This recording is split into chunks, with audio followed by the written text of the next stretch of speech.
कुछ लोग ऐसे होते हैं जो बेवक्त मौत को भी बदल देते हैं। इतना खून देख के लगता है इसे बड़ी बेरहमी से मारा है।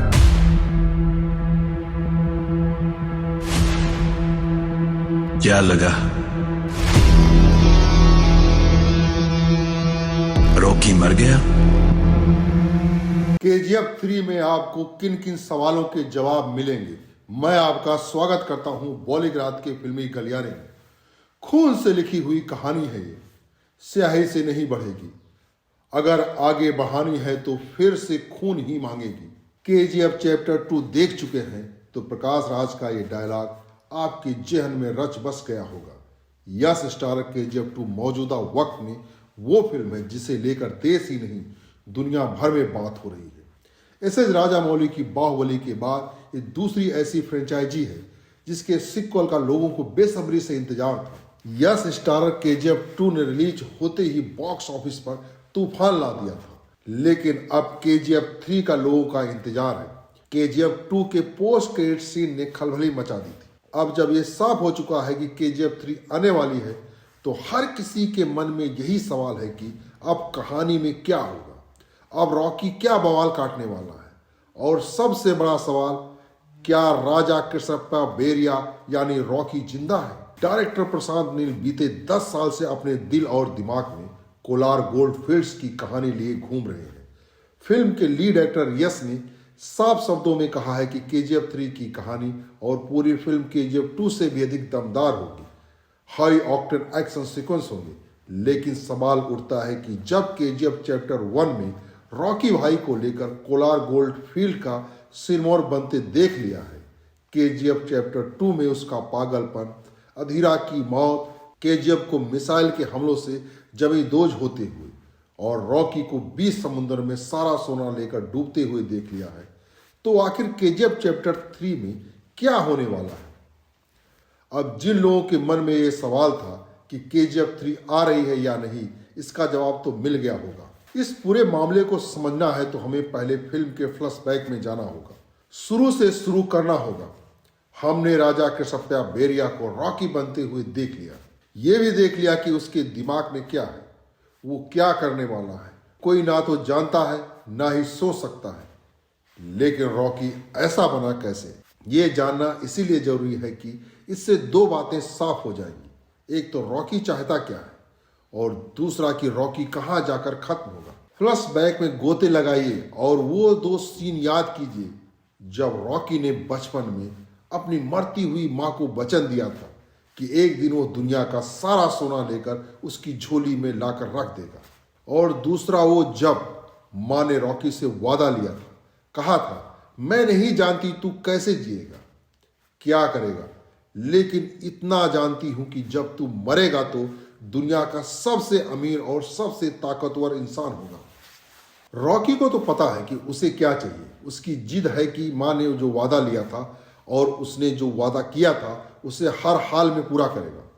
अब फ्लैशबैक का एक और झटका लेते हैं। बचपन से ही रॉकी से एक सवाल पूछा जा रहा है और हर बार वो उसका एक ही जवाब देता है। तब भी जब केजीएफ 2 में गोली लगने के बाद वो बिस्तर पर होता है, क्या चाहिए तेरे को, रॉकी की आंखों में घुमड़ते काले बादल जिद की चीख में बदलकर एक ही शब्द कहते हैं, दुनिया। कुल मिलाकर बात यह है कि रॉकी को दुनिया का सबसे अमीर और सबसे ताकतवर इंसान बनना है। उसे दुनिया में वो इंसान बनना है जिसके पास सबसे ज्यादा सोना है, क्योंकि मासूम उम्र में ही वो समझ गया था कि दुनिया को नचाना है तो उसे वो सुनहरी चमक देनी होगी जिसे देखकर आंखें चौंधिया जाए। तभी तो मजबूरों का मसीहा बनने के बाद भी केजीएफ 2 में उसकी एक ही जिद थी, काम नहीं रुकना चाहिए और सोना निकालो। अब थोड़ा फ्लैशबैक को तेजी से आगे पीछे दौड़ाते हैं। फिल्म में एक किरदार है जिसे केजीएफ चैप्टर 1 में दिखाया गया है और केजीएफ चैप्टर 2 में भी। फिल्म के पत्रकार साहब यानी आनंद दोनों ही फिल्मों में एक ही इंसान से बात करते हैं, वो आदमी जो उन्हें रॉकी का किस्सा सुनाता है।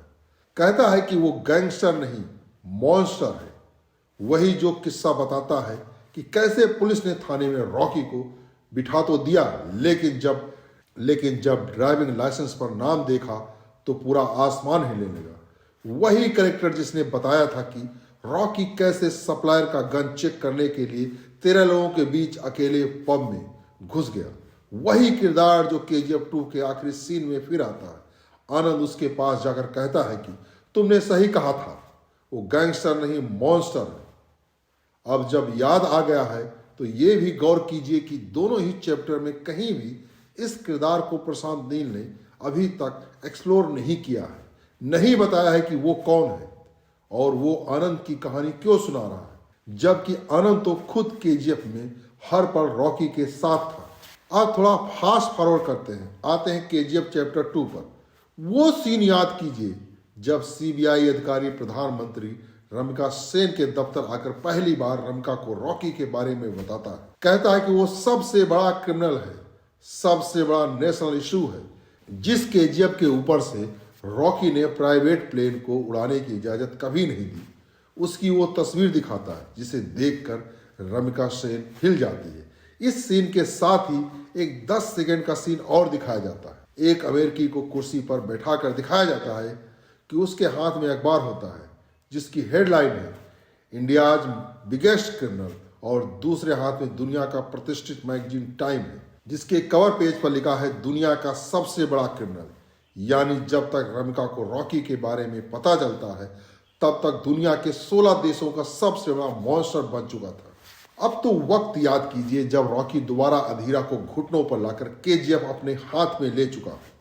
वो केजीएफ में उन साथियों की लाश भी ले आता है जो आउटपोस्ट पर अधीरा के लोगों के हाथों मारे गए थे। फरमान की मां दुआ देती है कि तुझे अब कोई नहीं रोक सकता। केजीएफ में जमकर खुदाई का काम शुरू होता है। तब स्क्रीन ब्लैंक हो जाता है। हम 1979, 1980, 1981 सिर्फ ये साल के आंकड़े देखते हैं, यानी 3-4 साल बढ़ जाती है। रॉकी ने केजीएफ को अब पूरा शहर और इंडस्ट्रियल एरिया बना दिया है, लेकिन जिस 3-4 साल को एक झटके में प्रशांत नील ने छुपा लिया उसमें क्या हुआ था? क्योंकि इसके बाद ही रमिका सेन की एंट्री होती है। इसके बाद ही पता चलता है कि रॉकी 16 देशों का मुजरिम है। केजीएफ 3 की कहानी का सबसे अहम हिस्सा यही होने वाला है। अब आते हैं उस सीन पर जहां अधीरा अपना आखिरी वार करता है। केजीएफ में घुसकर रॉकी पर बड़े नॉल वाली बंदूक से निशाना साधता है, लेकिन गोली रॉकी की बजाय उसकी बीवी को लग जाती है।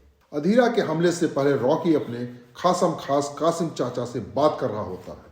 वो उसे बताते हैं कि काम तेजी से नहीं हो पा रहा है। रॉकी कहता है कि कब तक पुराने तरीकों से काम करोगे, नई टेक्नोलॉजी वाली मशीनें लाओ। कासिम कहते हैं कि मशीनें नहीं मिल रही हैं। रॉकी कहता है कि अमेरिका से ले आओ।